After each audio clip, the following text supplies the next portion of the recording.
Okay, let's continue. Communication devices. Communication devices.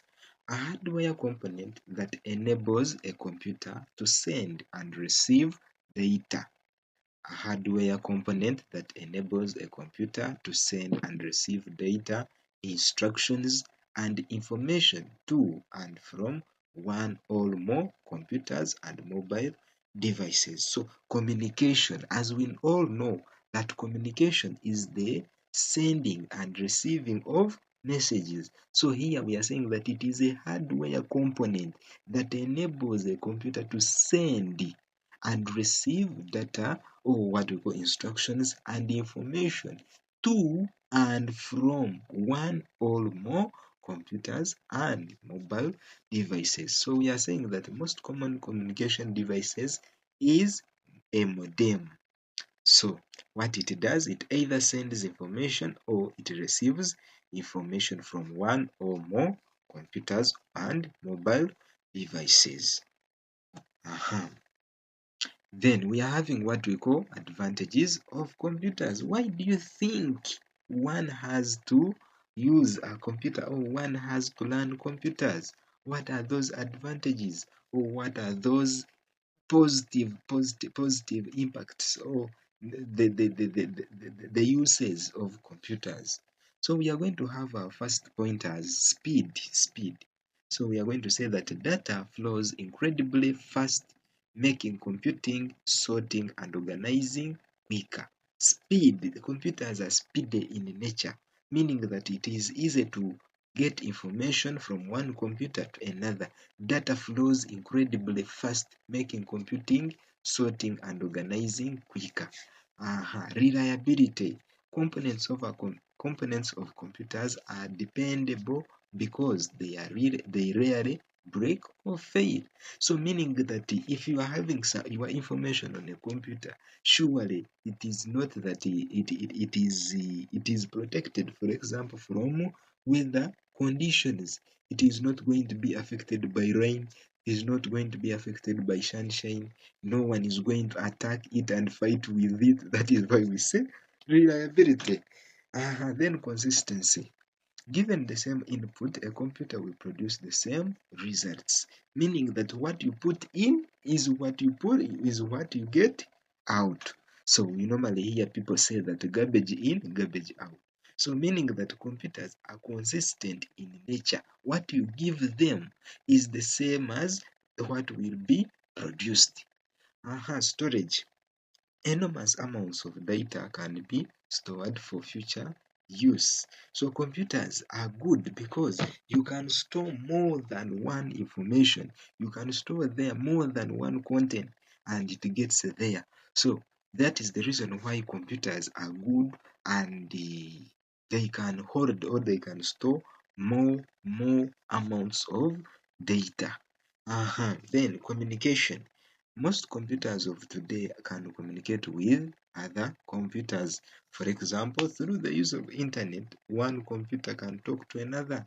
Through the use of networking, whereby you can network these computers peer to peer, where you can connect them via Bluetooth. Any network can create a network, and then these computers talk to one another, and that is communication.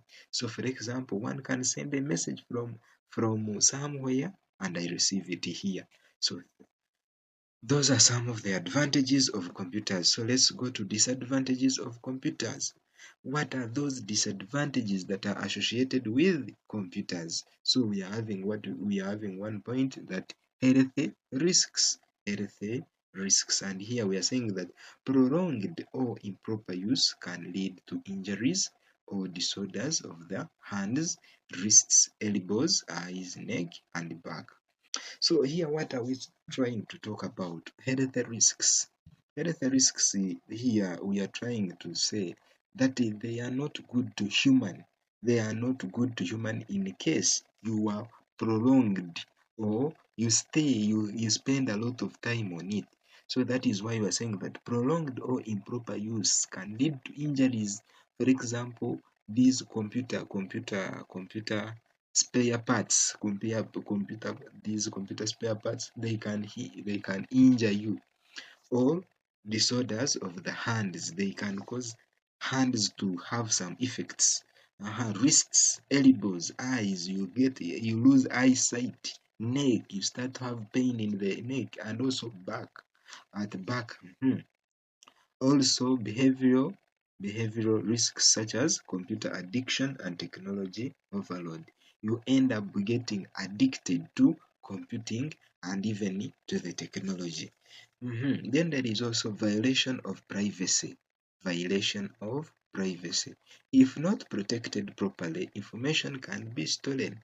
So meaning that if you don't protect very well your information that is stored on your computer, someone can easily steal it.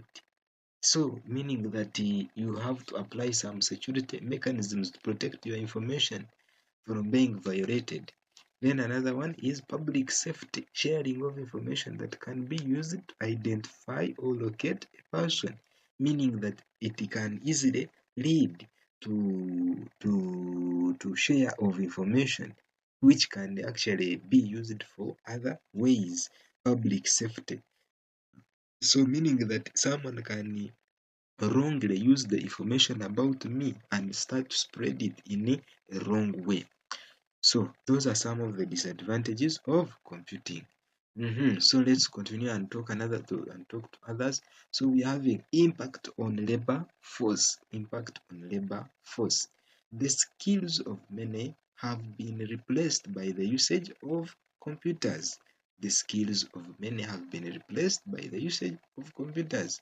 So meaning that it has taken a lot of people's jobs. Impact on environment. Computers manufacturing processes and computer wastes are depleting natural resources and polluting the environment.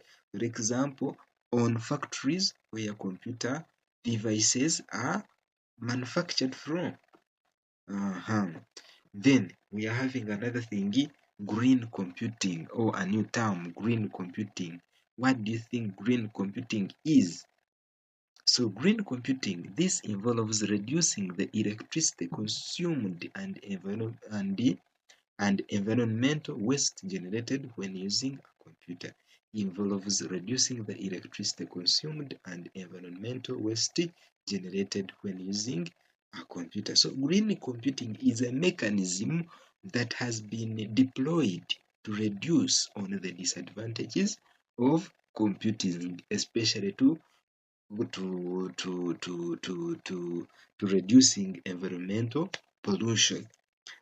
Strategies such as recycling, regulating manufacturing processes, extending life of computers, and donating or properly disposing of replaced computers.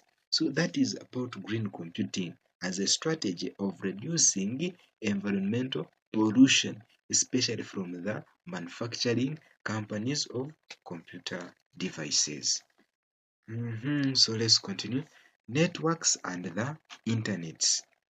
Networks and the internet. So what is a network? So we say that a network is a collection of computers and devices connected together via communications devices and transmission media. A network is a collection of computers and devices connected together via communications devices and transmission media. Network. So meaning that this is the connection of two computers via a certain communication device and transmission media. So we are saying that when connected to a network, the computer is said to be online. For example, networks we are talking about, for example, like internet, we are talking about like Wi-Fi, Bluetooth, we are having hotspot. So all those ones are examples of networks, whereby another one is we are having, for example, like wide area network, local area networks. So all those ones. Then when connected to a network, the computer is said to be online. So like now we are online. Your computer is online. My computer is online. So we are saying that computers are online due to being connected to a network.